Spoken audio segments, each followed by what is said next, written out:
अस्सलामुअलैकुम स्टूडेंट्स। हमने नाउन से रिलेटेड बहुत कुछ पढ़ लिया है, नाउन की टाइप्स पढ़ ली हैं और कुछ इम्पोर्टेंट पॉइंट्स थे वो भी डिस्कस किए। तो नाउन से रिलेटेड वीडियोस की सीरीज़ में आज हम कुछ और इम्पोर्टेंट पॉइंट्स देखेंगे नाउन से रिलेटेड। तो सबसे पहले यहाँ पर मैं बात करना चाहूँगा जो यहाँ पे लिखा हुआ है,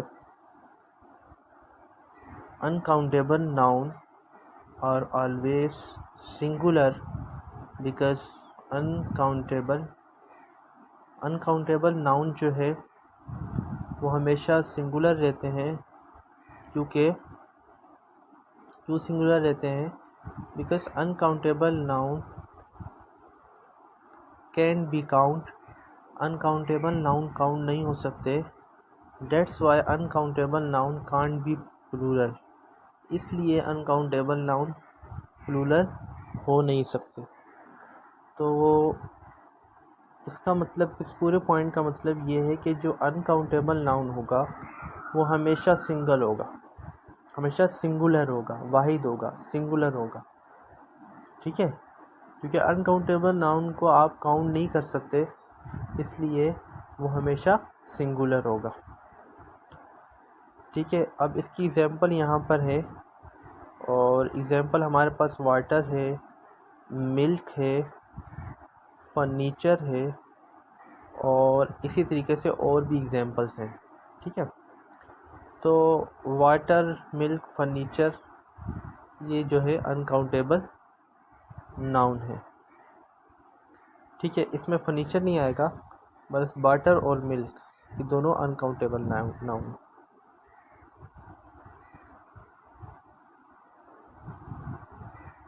अच्छा, इसके बाद हमारे पास सम नाउन्स कुछ लिखा हुआ है।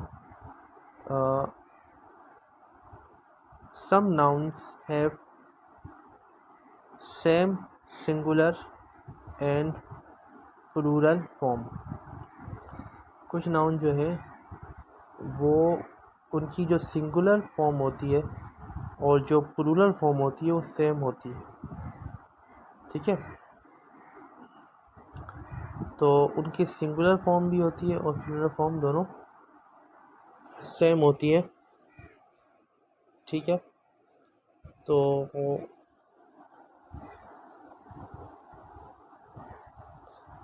You can use those nouns according to your sense. आप उन नाउन्स को यूज़ कर सकते हो अपने सेंस के मुताबिक। उन नाउन्स को आप अपने सेंस के मुताबिक यूज़ कर सकते हो। In case of giving plural sense in a sentence, then uses as a plural। अगर वो क्या कर रहे हैं, अगर वो सेंटेंस में प्लूरल का सेंस दे रहे हैं, यानी सेंटेंस में उनको उन वर्ड्स को, उन नाउन को पढ़ने से सेंटेंस में अगर आपके पास ये सेंस आ रहा है कि ये प्लूरल की बात हो रही है, यानी जमा की बात हो रही है, वाहिद की बात नहीं हो रही, तो अगर वो सेंटेंस में अगर आप उनको पढ़ते हैं और आप उस नाउन को पढ़ने से आपके जहन में ये आ जाता है कि हाँ ये जो नाउन है ये प्लूरल है, ये आप उसको सेंस कर लेते हो। क्योंकि इसमें लिखा हुआ है ना कि कुछ नाउन जो है वो सिंगुलर और प्लूरल, कुछ नाउन की जो फॉर्म होती है वो सेम होती है, सिंगुलर और प्लूरल दोनों फॉर्म सेम होती है। यानी कुछ नाउन ऐसे होते हैं जो जिनकी दोनों फॉर्म सेम होती है, यानी उनमें कोई तब चेंज नहीं होता। जो सिंगुलर फॉर्म है वही प्लूरल फॉर्म है। ठीक है, तो अब आपको कैसे पता चलेगा सेंटेंस में कि वो नाउन प्लूरल यूज़ हुआ है या सिंगुलर फॉर्म यूज़ हुई है उस नाउन की? तो आपको पता चलेगा उस नाउन को पढ़ने से। जब आप उस नाउन को पढ़ोगे और सेंटेंस में जब उस नाउन को पढ़ोगे, अगर वो नाउन प्लूरल का सेंस दे रहा है तो वो प्लूरल है, अगर वो सिंगुलर का सेंस दे रहा है तो सिंगुलर है। आगे इसकी एग्जांपल भी देखेंगे। In case of giving singular sense, अगर वो सिंगुलर सेंस दे रहा है कहाँ पे, इन अ सेंटेंस, एक सेंटेंस में, then use as a plural, तो फिर उसको प्लूरल के तौर पे यूज़ करो। ठीक है, सही है। सॉरी, यहाँ पे आएगा सिंगुलर।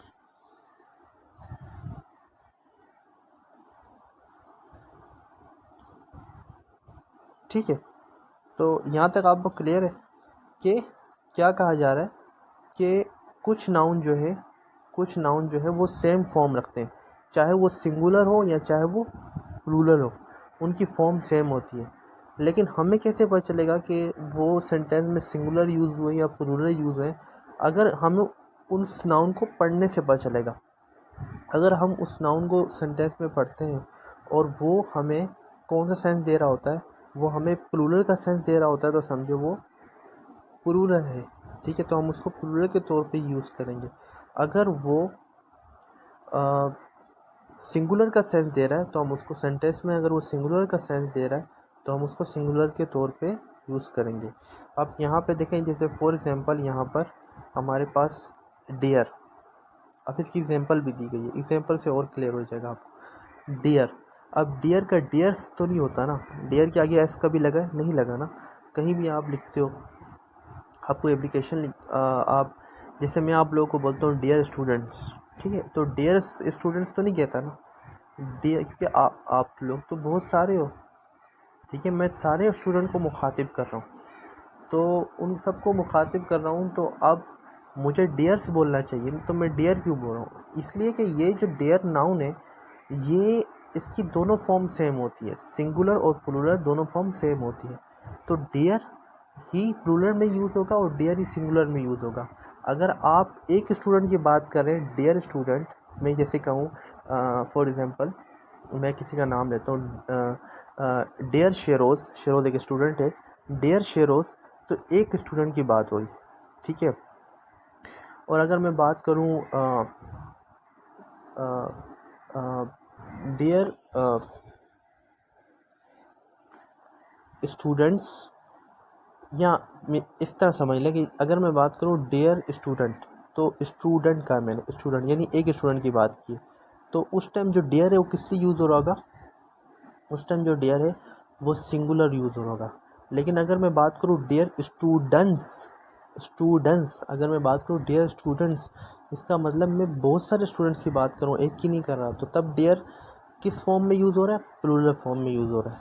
ठीक है, इसी तरह एयरक्राफ्ट है। अब एयरक्राफ्ट, अगर एक एयरक्राफ्ट बोलते हैं, जो जहाज़ होता है उसको हम बोलते हैं एयरक्राफ्ट। ठीक है, एयरक्राफ्ट अगर एक है तब भी एयरक्राफ्ट यूज़ होगा, अगर एयरक्राफ्ट एक से ज़्यादा है तब भी हम एयरक्राफ्ट यूज़ करेंगे, हम एस या ई एस या आई ई एस नहीं लगाएंगे। ठीक है, तो इस चीज़ को भी आपने ध्यान रखना है। ठीक है, अब ये आप सेंस करेंगे कि आप एक एयरक्राफ्ट की बात कर रहे हैं या बहुत सारे एयरक्राफ्ट की बात कर रहे हैं। बहुत सारे की कर रहे हैं तब भी आप एस ई एस नहीं लगाएंगे, एयरक्राफ्ट यूज़ करेंगे। फिर हमारे पास है ज्यूरी बोलते हैं, जिसमें बहुत सारे जज की एक कमेटी होती है, जजेस का ग्रुप होता है, जिसमें एक जज नहीं होता, एक से ज़्यादा जजेस होते हैं, तो ज्यूरी वैसे भी वो प्लूरल है। ठीक है, अब अगर आप ये कहना चाहो, कहाँ गया, अगर आप ये कहना चाहो कि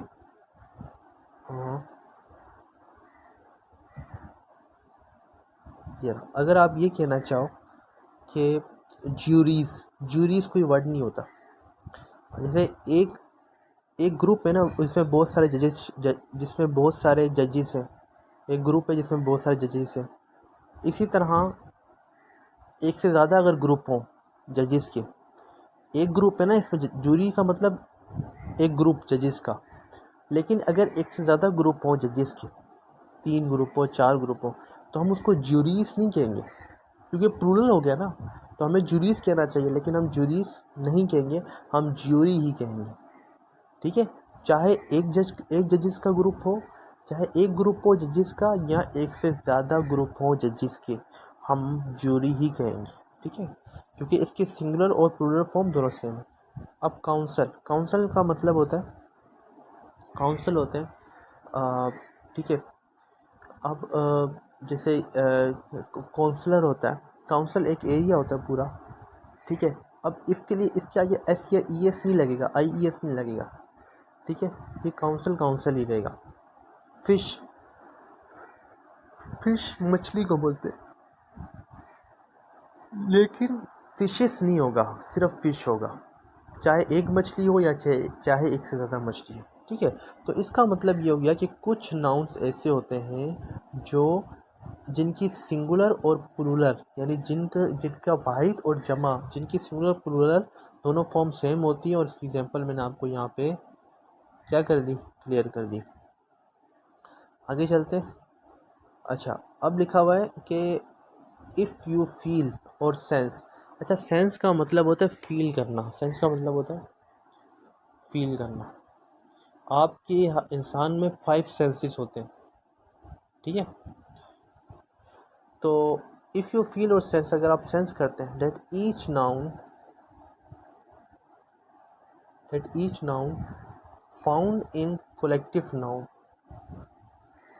कि जो हर नाउन है वो कोलेक्टिव नाउन में मौजूद है, is doing work individually, then at that time you will plural work. अच्छा, यहाँ पे देखिए इसका मतलब क्या है कि अगर अगर अगर आप ये फील करते हैं या सेंस करते हैं कि जो हर नाउन है, that each noun in collective noun का तो मैंने आपको बताया था। कोलेक्टिव नाउन क्या होते हैं, ऐसे नाउन होते हैं जिनको पढ़ने से आपको ये फील हो कि इसमें एक से ज़्यादा लोगों की बात की जा रही है, एक से ज़्यादा चीज़ों की बात की जा रही है। ठीक है, जिस तरह मैंने बताया था टीम एक नाउन है जिसमें एक से ज़्यादा लोग होते हैं, क्रिकेट टीम, फुटबॉल टीम, तो वो कलेक्टिव नाउन। तो कलेक्टिव नाउन का मैंने आपको बताया था। अब कलेक्टिव नाउन में आप अगर ये फील करो, ये कलेक्टिव नाउन में एक से ज़्यादा नाउन होते हैं ना, एक से ज़्यादा लोग होते हैं, मतलब एक से ज़्यादा चीज़ें होती हैं, मतलब एक से ज़्यादा नाउन होते हैं। क्योंकि एक से ज़्यादा चीज़ें होंगी तो एक से ज़्यादा चीज़ों के नाम होंगे ना, तो एक से ज़्यादा नाउन होते हैं। तो अगर कलेक्टिव नाउन में एक से ज़्यादा नाउन होते हैं और आपको तो पता है कि कलेक्टिव नाउन में एक से ज़्यादा नाउन होते हैं। ठीक है, इफ़ यू फील, ठीक है, कलेक्टिव नाउन को तो पता है। अभी यहाँ पे लिखा है कि इफ़ यू फील और sense that each noun found in collective noun, कि हर नाउन जो है वो कलेक्टिव नाउन में मौजूद है। हर नाउन जो है, जो कलेक्टिव नाउन में मौजूद है, वो क्या कर रहा है, अगर आप को ये महसूस होता है कि जो हर नाउन है जो कलेक्टिव नाउन में मौजूद है वो इंडिविजुअली वर्क कर रहा है, यानी वो अपना अलग से काम कर रहा है। ठीक है, वो दूसरों के साथ मिल के काम नहीं हो रहा। ठीक है, हर नाउन अपना एक काम कर रहा है। ठीक है, अगर आपको ये लगता है कि हर नाउन जो कलेक्टिव नाउन में पाया जाता है वो अपना एक इंडिविजुअली काम कर रहा है, ठीक है, तो फिर क्या होगा, then at that time you will use plural verb. तो उस टाइम आप प्लूरल वर्ब को यूज़ करोगे, जैसे कि आर, वर, हैड। ठीक है, अभी क्या है, जैसे कि are, were, had. Otherwise you will use singular verb. इसके अलावा अगर ये नहीं है, अगर ऐसा नहीं है तो फिर आप सिंगुलर वर्ब यूज़ करोगे, जो हमारे पास है इज़, हैज़, वाज। ठीक है, क्या है, इज़, हैज़, वाज।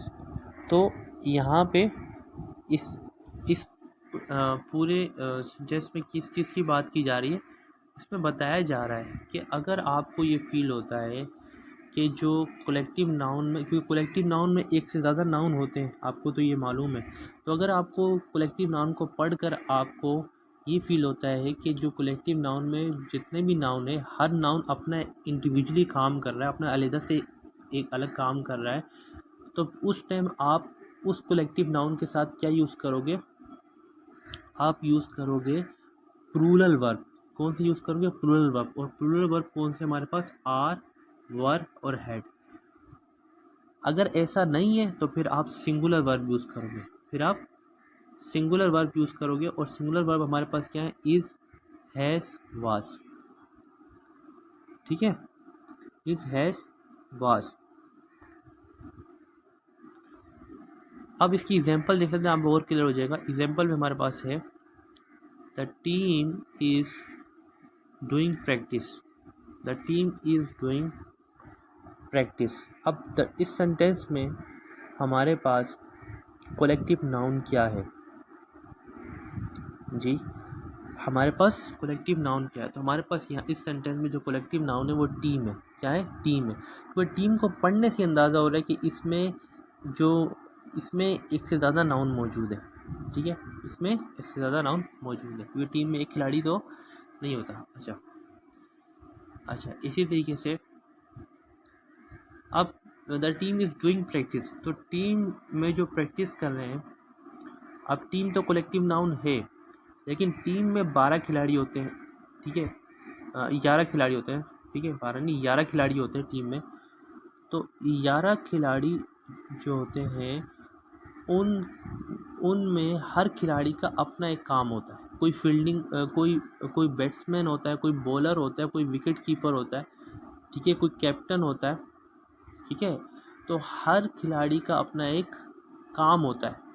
ठीक है, तो यहाँ पर अब जब team is doing practice, team जो है वो प्रैक्टिस कर रही है, इसका मतलब कि कोई बॉलर है तो अपनी बॉलिंग की प्रैक्टिस कर रहा है, कोई बैट्समैन है तो अपने बैट्समैन की प्रैक्टिस, अपने आप को इम्प्रूव कर रहा है, अपनी बैटिंग में इम्प्रूवमेंट ला रहा है। बॉलर है तो अपनी बॉलिंग में इम्प्रूवमेंट ला रहा है। ठीक है, तो इस तरीके से हर एक टीम में हर एक नाउन, हर एक शख्स, हर एक प्लेयर अपने अपने जो अपनी अपनी उसके पास स्किल है, जो महारत है, उसको उसमें और बेहतरी ला रहा है, प्रैक्टिस कर रहा है। ठीक है, इस तरह the team are eating with their families. अब टीम जो है वो खाना खा रही है अपनी फैमिलीज के साथ। अब the team are eating with their families, इसका मतलब ये हो गया कि जो टीम है वो अपनी फैमिली के साथ खाना खा रही है। अब इसका क्या मतलब कि जो टीम है, टीम में जितने भी खिलाड़ी हैं वो हर खिलाड़ी अपनी फैमिली के साथ खाना खा रहा है। यानी हर खिलाड़ी का काम अलग है, इंडिविजुअली हर एक खिलाड़ी काम कर रहा है।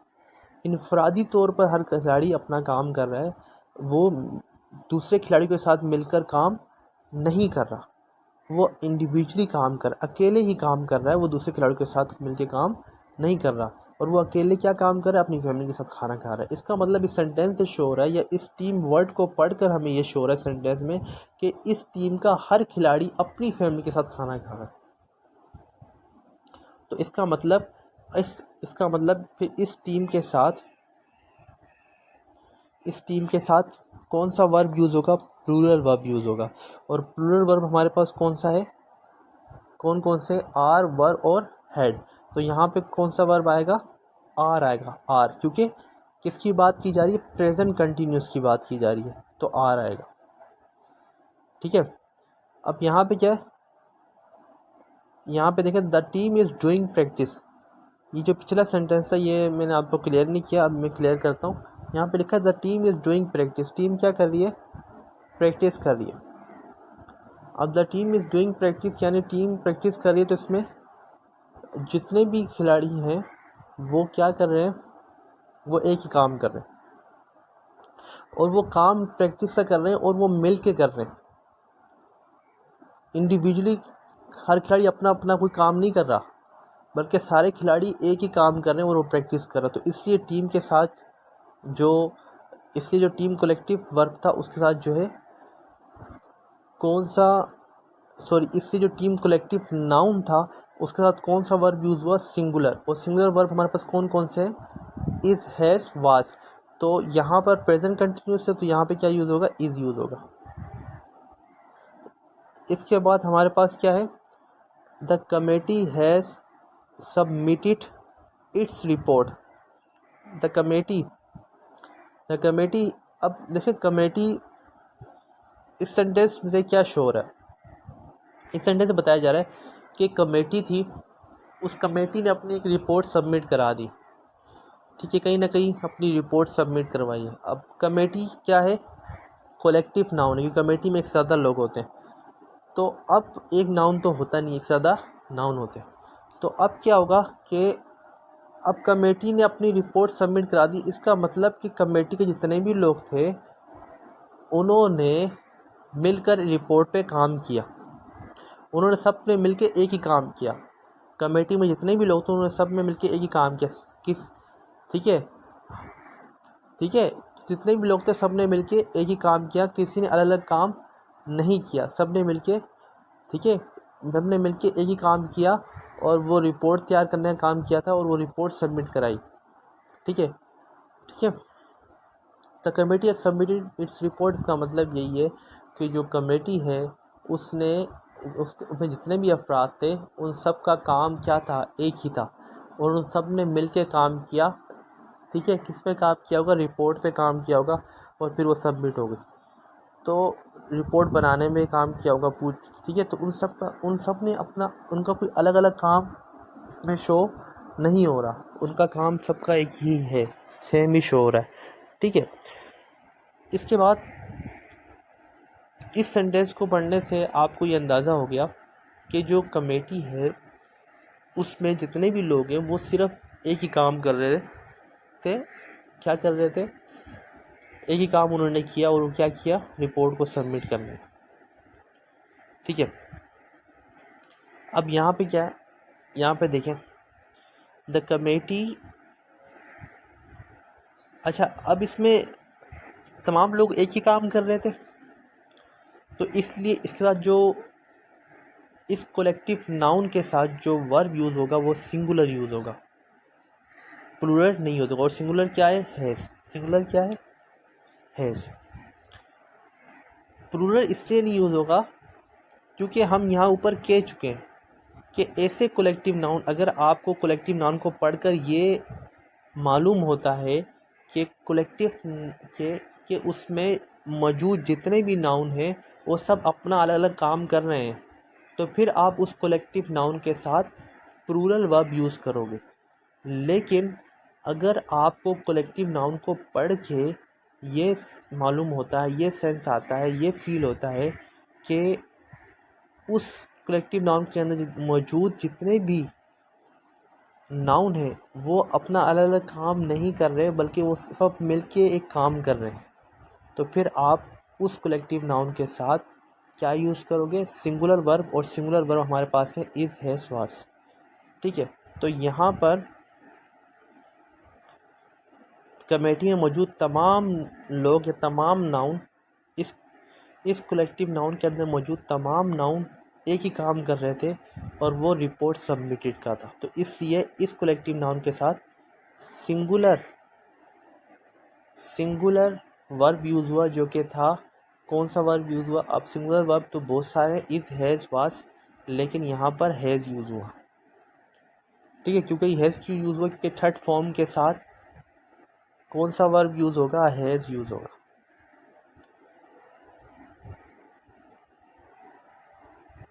अच्छा, अब आपको ये सेंटेंसेस जब आप पढ़ेंगे तो आपको और क्लियर हो जाएगा। अब यहाँ पे देखें, the committee are allowed to go to meet their families. Committee को अलाउ किया गया कि वो जाएं और अपनी फैमिली से मिलें। The committee are allowed to go to meet their family. अब कमेटी को अलाउ किया कि वो अपनी फैमिली से मिलें, इसमें क्या शो हो रहा है, इसमें यही शो हो रहा है कि कमेटी में मौजूद हर शख्स अपनी फैमिली से मिलेगा। यानी कमेटी में मौजूद जितने भी नाउन हैं, जितने भी लोग हैं या जितने भी नाउन हैं, वो हर नाउन अपना एक अलग काम करेगा, इंडिविजुअली काम करेगा। इंडिविजुअली काम क्या करेगा? अपनी फैमिली से मिलेगा, ये वो काम करेगा। तो इसका मतलब कि अब ये कमेटी कलेक्टिव नाउन में, इस कलेक्टिव नाउन में जो कमेटी है, वो कमेटी ये कलेक्टिव नाउन जो कमेटी है, इस कलेक्टिव नाउन के अंदर जितने भी नाउन है वो अपना अलग अलग काम कर रहे हैं, और वो काम क्या है? अपनी फैमिली से मिलने का। तो इसलिए इस कलेक्टिव नाउन के साथ कौन सा वर्ब यूज़ होगा? प्लूरल वर्ब यूज़ होगा। प्लूरल वर्ब कौन कौन से हमारे पास? Were, are, were, had, are, were, had. तो प्लूरल वर्ब हमने यूज़ किया आर। ठीक है, क्लियर है? अच्छा जी, बस ये इसको थोड़ा सा आप, ये थोड़ा सा कॉन्सेप्ट आपको डिफ़िकल्ट लगेगा, मुश्किल लगेगा समझने में, लेकिन आप जब इसको बार बार सुनेंगे ना तो आपको क्लियर हो जाएगा। ठीक है, ये इंपॉर्टेंट पॉइंट्स है कुछ जो हम जहाँ पे हम मिस्टेक्स करते हैं, तो इसलिए हमें इसको देखना चाहिए। ठीक है, इफ़ नाउन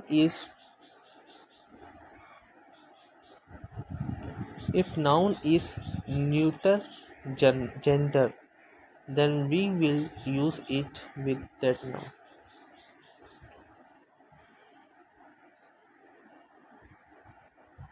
ठीक है। अच्छा, अगर एक नाउन जो है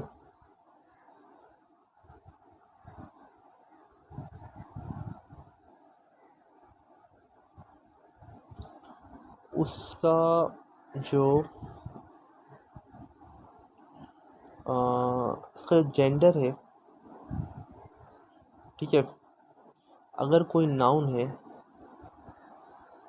जिसका कोई जेंडर, जिसका मतलब आप जो है उसके उसको उसको उसको उसके जेंडर को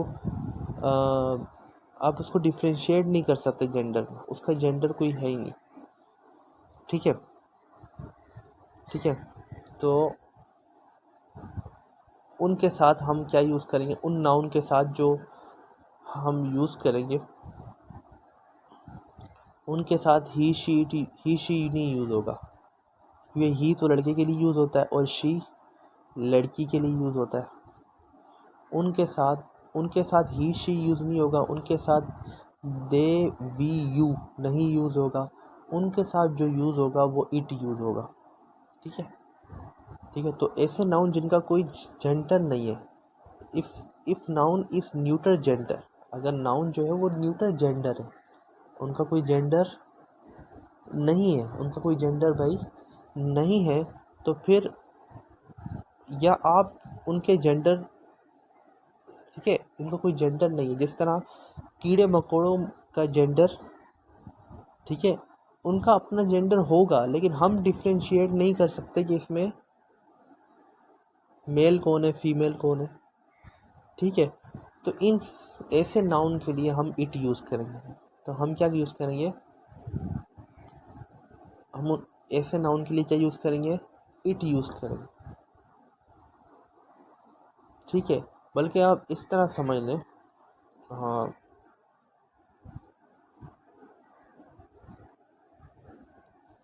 कि जितने भी स्मॉल क्रिएचर्स, अब एग्जाम्पल से आपको मैं बताता हूँ, स्मॉल बेबी के लिए भी हम इट यूज़ करते हैं। स्मॉल जो छोटा बेबी होता है, छोटा बच्चा होता है, उसके लिए भी हम इट यूज़ करते हैं। ठीक है, और जानवरों के लिए भी हम इट यूज़ करते हैं। ठीक है, तो बस इतना समझ लें कि इंसानों के अलावा जितनी भी चीज़ें हैं, हम उन सब के लिए इट यूज़ करेंगे, उन सब के लिए इट यूज़ करेंगे। उनके लिए he, she, it, he, she, they, we, you नहीं यूज़ करेंगे। इंसानों के अलावा जितने भी मखलूक़ात हैं, उनके लिए हम ही, शी, दे, वी, यू नहीं यूज़ करेंगे, बल्कि इट यूज़ करेंगे। बस इतना समझ लें। अच्छा, और इसके अलावा इंसानों का जो छोटा बच्चा होता है, उसके लिए हम इट यूज़ करते हैं। अगर एक स्मॉल बेबी है तो उसके लिए भी हम ही, शी दे वी यू नहीं यूज़ करेंगे बल्कि इट यूज़ करेंगे।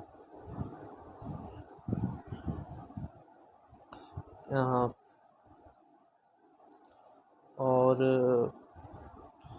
कोलेक्टिव नाउन में भी हम इट ही यूज़ करते हैं। ठीक है, ठीक है। कोलेक्टिव नाउन के साथ भी हम क्या यूज़ करते हैं, इट यूज़ करते हैं। कीड़े मकोड़ों के साथ भी इट यूज़ करते हैं, और दूसरे जो क्रिएचर्स हैं स्मॉल, उनके साथ भी इट यूज़ करते हैं। तो याद रख लेना, याद रख लेना, याद रख लेना, ये मोस्ट इम्पोर्टेंट पॉइंट है कि इंसानों के अलावा जितने भी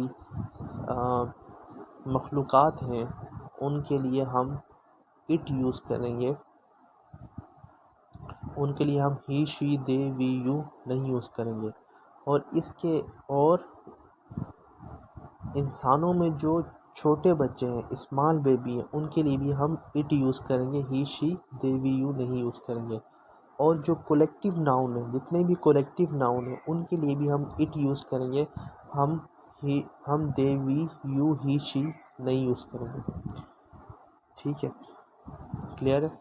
अब यहाँ पे देखें, एक एग्जांपल है वो देखें सेंटेंस में, the baby loves it's mother. Baby अपनी माँ से प्यार करता है। अब बेबी के लिए हमने इट यूज़ किया, इट्स, क्योंकि स्मॉल बेबी है, इट्स यूज़ किया। बेबी के लिए हमने क्या यूज़ किया, इट्स। अगर वो बेबी नहीं होता तो अगर कोई बड़ा, कोई इंसानों में कोई लड़का होता या कोई आदमी होता तो उसके लिए हम ही यूज़ करते, हिज यूज़ करते। ठीक है, लेकिन यहाँ पे इट्स यूज़ किया, इसलिए यूज़ किया कि क्योंकि स्मॉल बेबी के लिए हिज यूज़ नहीं होगा, चाहे वो स्मॉल बेबी लड़का